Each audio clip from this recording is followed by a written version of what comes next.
Hello and welcome to another episode of the Greatcast. I will be your host for the evening. Who I am and why I'm here aren't really important, but I thought I'd talk about myself and how I discovered Cowboy Bebop. I thought I'd start this episode off with a quote from one of my favorite shows, and here it is. Have you heard this story? A man injures his leg during a hunt. He's in the middle of the savannah. No means to treat the wound. The leg rots and death approaches. Last minute, he's picked up by an airplane. He looks down and sees a land of pure white below him, glistening in the light.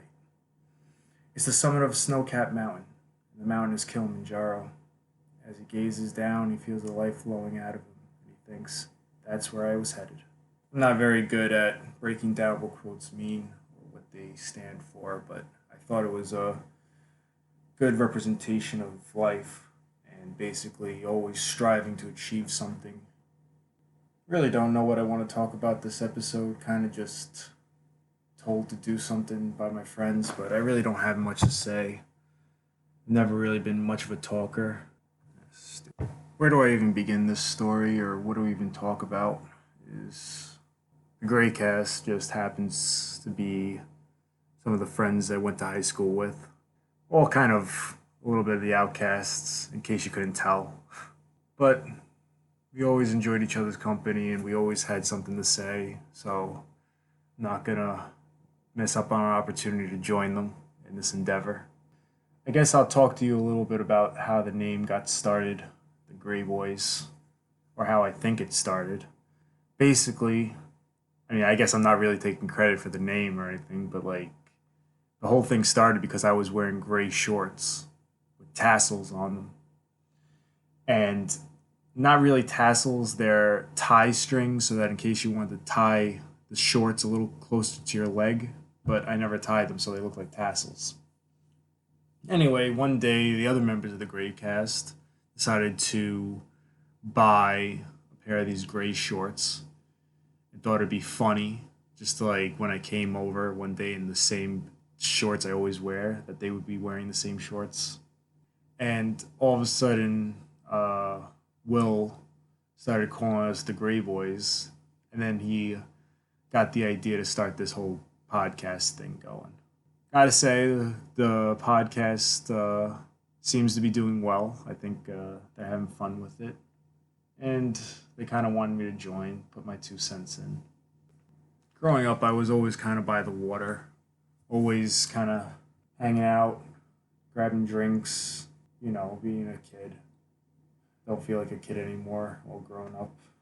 But growing up by the water, I always kind of longed to get away, just to sail out. And that's kind of what I did after high school. I thought, I'll sail around for a bit, get to see the world. I was afraid of flying, so I thought the ocean would be a lot safer. Little do you know when you do these kinds of things that to get to the ship, you're going to have to fly. So I kind of had to get over that pretty quickly. And that was kind of a nightmare, going into the ship, taking off. But then you finally get out onto the ocean. You start to sail. You learn that, man, the world is mostly water. You just look out for miles and there's just nothing. Nothing but just open ocean. You get these beautiful sunrises, amazing sunsets, and this night sky is just very beautiful. Tons of stars, the vast emptiness of it all, and then you start to get to work.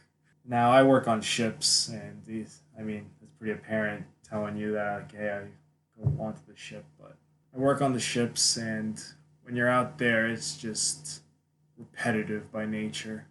You wake up, you see the sky, and then you go down below decks, and you're stuck.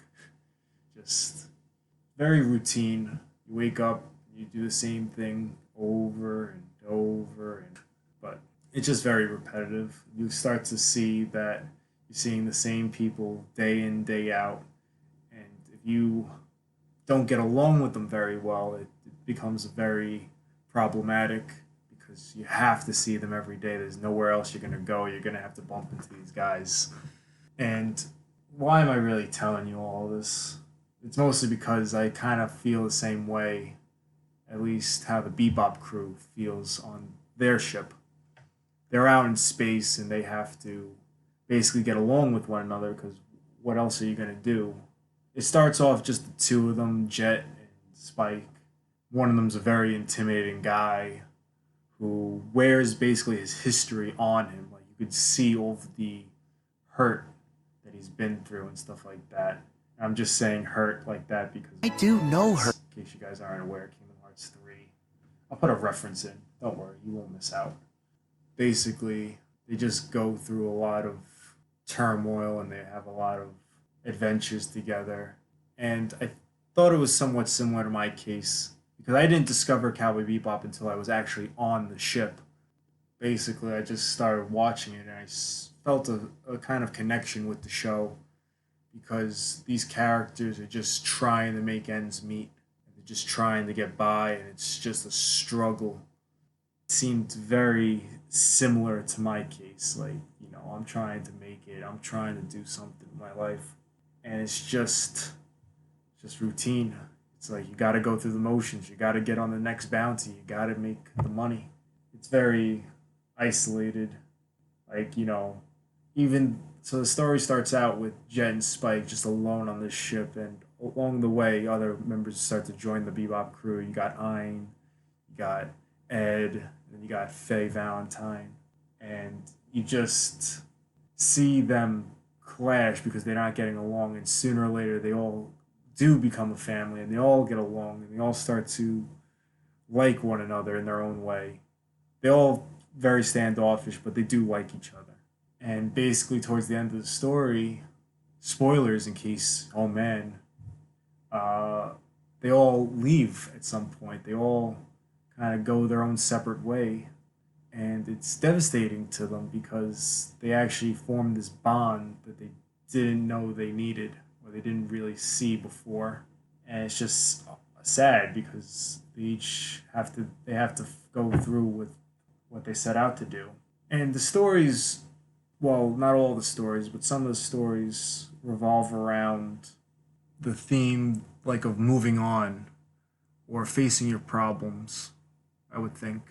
Like they each kind of have their own character tropes, and the thing with all of them is they're trying to escape from their reality or their problems, and that's kind of what going out to sea is like. It's like you're leaving everything behind for this pursuit, and it's kind of like going into a time machine or a time capsule, really, and you're just isolated from the rest of the world for such a long period of time that when you come back, things are different. And I guess maybe most people would think that your problems just disappear over time, but the truth of the matter is that your problems follow you wherever you go. And that's somewhat true for the Bebop crew. They're all trying to escape a kind of reality that they left behind. Like Spike is a former hitman, and he wanted to originally escape with his lover, and the lover really couldn't leave. They were in the syndicate. They were in this gang, and they just couldn't leave it behind, or she couldn't leave it behind. Spike, I'm sorry, Jet had this. Basically, he was part of this police force, and the police force betrayed him. During the betrayal, or not really, it doesn't matter. Jet was a part of the police force, and he wasn't happy with what he was seeing. He saw like a lot of crooked cops and a lot of corruption, and he wasn't happy with it. And it all kind of happened around the same time as his wife leaving him. His wife left him because their lifestyle was so stable, and he took care of her too much that it got to a point that she didn't feel very free. And so basically, she ran away to make her own decisions in life. Basically, not to have Jet make the decisions for her. And that hurt him. And that's kind of why he joined up and became a mercenary, just so he's like policing on his own terms, and he doesn't have to face the fact that his wife left him or that his police department betrayed him. And then there's Faye, who really wasn't running away from anything. Her whole story is basically that she lost her memory. because of the memory loss, she's trying to figure out who she is, and it's very difficult for her to fit into this reality because she knows she's from a different time period. Like she basically like had an accident years earlier, and they froze her body until there was a cure. And then once the cure happened, she had amnesia when they awoke her, and she just woke up not knowing who she was and just with a massive pile of debt. And basically, she has to live her life like that up until the end of the story. And basically, at the end of the story, everyone kind of comes to terms with who they are and their past, and basically start marching towards the future. Jet makes up with his wife, doesn't necessarily get back together. She doesn't get back together with her, but he forgives her and he decides to move on with his life. He doesn't. He realizes time doesn't stand still. Faye, having learned that because she was from the past and that she's living in this new time zone, all of her family and friends are gone. Everyone's either old or passed away, and her home isn't there anymore. So basically, she has to come to terms with that the Bebop is her new home, and that kind of is upsetting because when she goes back to the Bebop after having ran away, she's learning that Jet is. I'm sorry, not Jet. I keep saying Jet. Spike is going to confront his own destiny, which is taking out this guy Vicious, who is basically his rival. He's off facing something that he knows is certain death, and basically because of this, the it's I don't know, it's depressing. It's kind of sad because the story ends on the message that we're gonna have to carry that weight, that there is no escaping our pasts, and we're gonna have to face it head on. There was no escape for Spike. Like he really didn't live the life that he wanted to. Like the way he wanted to live was with this girl, and the girl was dead, and so he couldn't in his mind start over. It was just continue on the same path, and even though he knew that path was his own demise, he thought he was really living towards the end. He was finally starting his life. He wasn't running away anymore. He was facing his fears, or not really his fears, facing his destiny. And really, where does that story leave us? I mean, I'm not on some major crusade. I'm not taking on the syndicate, but we all have we all have a certain memory or maybe a certain aspect of our lives that we wish we could change, that we wish we could do better. Really, I don't know what I'm saying. I don't know. I'm trying to come up with some insightful outlook on all of this. I mean, I'm just talking to the computer right now, really. You guys will listen to this later and be like, what the hell is he even talking about? I'll look at this later and be like, what the hell am I even talking about? But it's just a wild world out there. We all have made mistakes. We all really don't know what we're doing with our lives, but the important thing is that once we find something that we want to do, it's best to face it head on. Make decisions that you feel are important to you and just live the best you can. We're in a very odd timeline right now, and there really is no escaping it. Out at sea or in your home, just do the best you can in life. For all those listening, I hope you nothing but the best. Well, I guess where does that leave us? I told you something, or I just rambled about basically ideals that you probably already knew about, or gave you a very generally broad idea on the outlook of life. It's just very, very, I don't know. It's not meaningless, but it's not that big a deal, is what I guess I'm going for. I think Jet says it best in one of the last lines in one of the episodes. I forgot which one it was, but life is a cycle of stops and starts. There are ends we don't desire, but they're inevitable. We have to face them. That's what being human is all about. And I feel like that really drives this message home of confronting our problems. Because in the grand scheme of things, they're not all that great.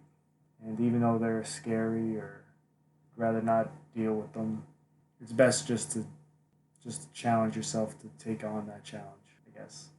But who am I? I guess I'm just your average Joe. That's it for the podcast. or I guess whatever I want to talk about, or whatever this all is. And we are out. Be safe out there, everyone.